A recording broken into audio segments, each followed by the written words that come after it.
जड़ी बूटी वाला बाबा। धर्मपुर नाम का एक गांव था।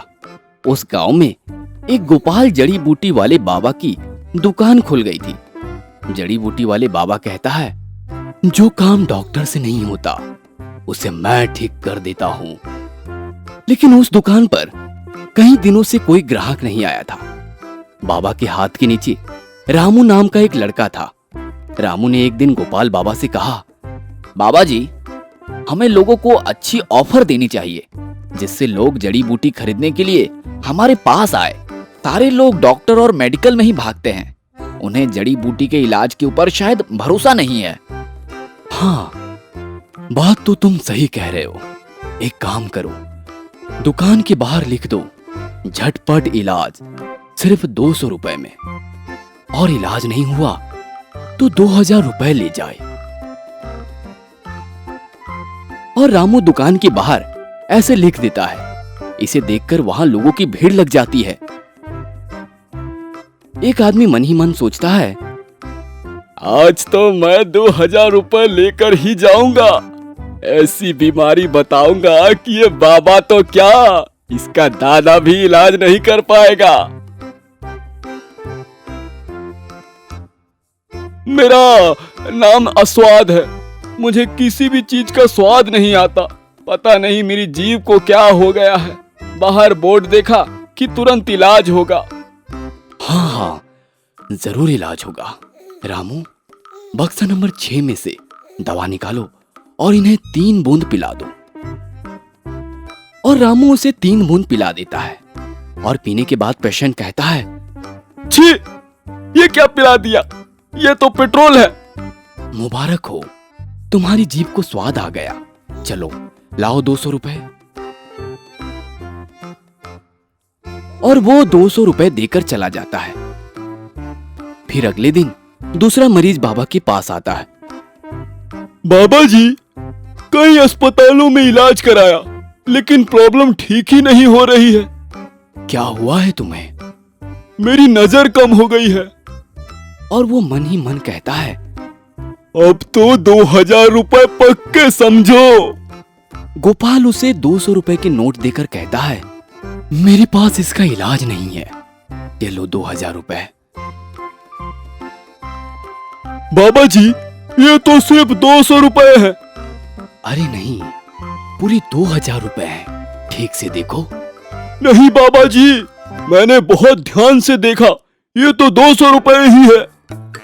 गोपाल बाबा उससे पैसे वापस ले लेता है और कहता है, मुबारक हो मरीज महाराज, अब तुम्हारी नजर ठीक हो गई। चलो 200 रुपए ले आओ। और वो वहां से 200 रुपए देकर चला जाता है। अगले दिन एक और मरीज आता है। क्या हुआ है तुम्हें? बहुत डिप्रेशन में दिख रहे हो। मैं बहुत ज्यादा डिप्रेशन में रहता हूँ बाबा जी। भोलू राम जी, प्रॉब्लम को थोड़ा खोलकर बताओ। जैसे अब मैं यहाँ आया हूँ तो आपकी दुकान में एक भी इंसान नहीं था, तो मैं सोचने लगा कि कहीं दुकान पर कोई है नहीं तो इनकी कमाई कैसी होगी, घर कैसे चलेगा। बहुत पैसा जड़ी बूटी खरीदने में लगाया होगा, अब क्या करेंगे। दुकान भी शायद लोन में ली होगी, तो बैंक का लोन कैसे भरेंगे। कहीं किसानों के माफिक लटक तो नहीं जाएंगे आप। हाँ, रुक जाइए, बहुत सोचते हैं आप। अब आपने मुझे भी डिप्रेशन में डाल दिया। इसका बहुत सरल उपाय है। बाबा उसके बीबी से कहते हैं, ये जब भी ऐसा सोचते हैं तो उसे उल्टा लटका दीजिए, तब तक मैं कुछ जड़ी बूटी देता हूं। भोलू राम की औरत पति को उल्टा कर देती है, सर नीचे और पांव ऊपर। यह देखकर गोपाल बाबा हैरान हो जाते हैं और कहते हैं, अरे मैडम जी, ये क्या कर दिया आपने? उल्टा करने से मेरा मतलब था कि ये जितना दूसरों के बारे में सोचेंगे उतना ही खुद के बारे में सोचने के लिए कहिए। ये जड़ी बूटी है, 1 महीने तक इन्हें आप सुबह शाम खाली पेट दीजिए। और वह औरत वहां से चली जाती है। दूसरी औरत अपने पति को वहां लेकर आती है और कहती है कि पति रात में बड़बड़ाते हैं, इसकी तो कोई दवा नहीं है, बस आप इन्हें दिन में बोलने का मौका दीजिए। ये ठीक हो जाएंगे।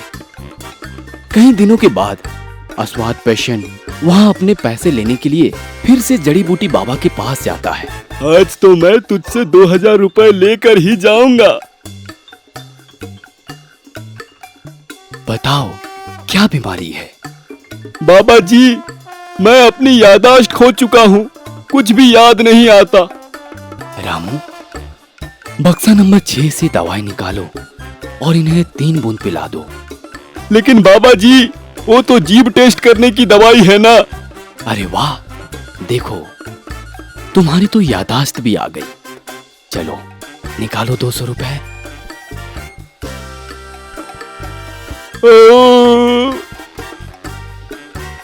और वो फिर से 200 रुपए देकर वहां से चला जाता है।